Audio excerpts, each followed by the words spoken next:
and the weather is fantastic, and what better car to bring out than the Z3.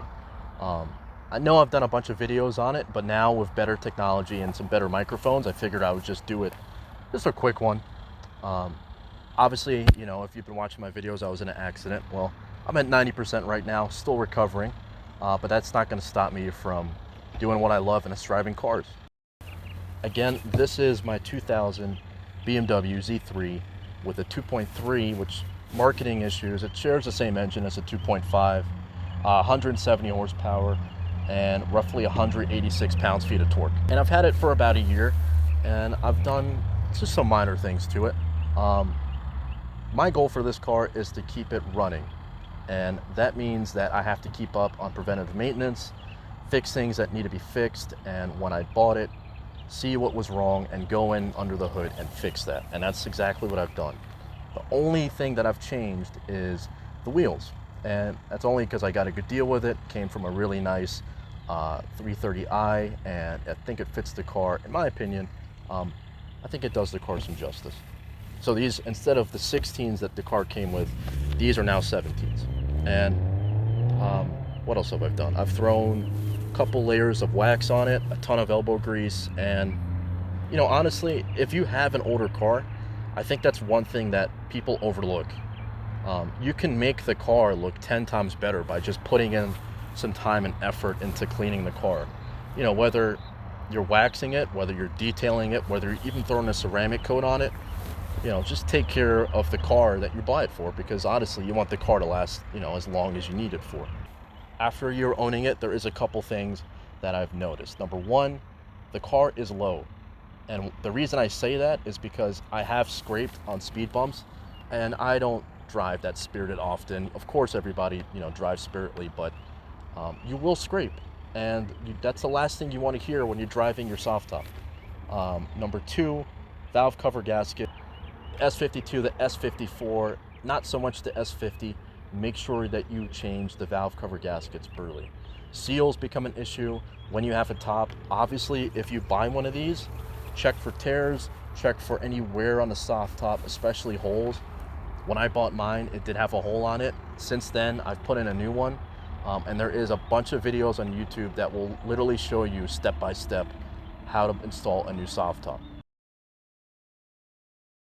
So it's been about a year since I made that video, and a lot of things have shown themselves to me, and it's not necessarily all bad.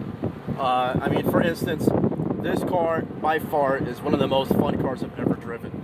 It's just so nimble, so light, and you know, the V6, it's not gonna turn any heads, but you know, when you're on a back road like this and you need to overtake, it's there for you.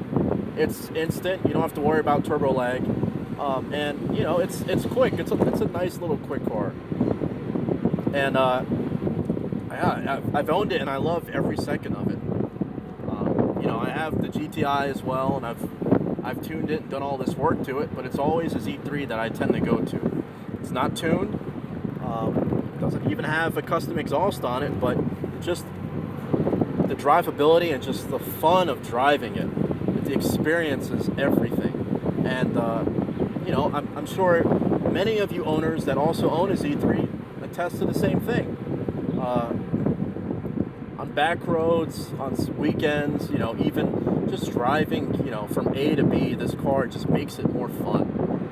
And this car, ironically enough, has become my daily car, and I'm fine with that because I look forward to driving. You know, it just navigates the turns so well. It's very direct. You turn the wheel, it's going to go directly where you want it to go. And that's, you know, part of it being so light. And, you know, credit to BMW, the suspension and the handling. It's just a really fun car to drive. You know, if I'm going to do a car review, number one, it can't be all positive. And number two, especially if it's your own car, because, well, that's just kind of lame, right?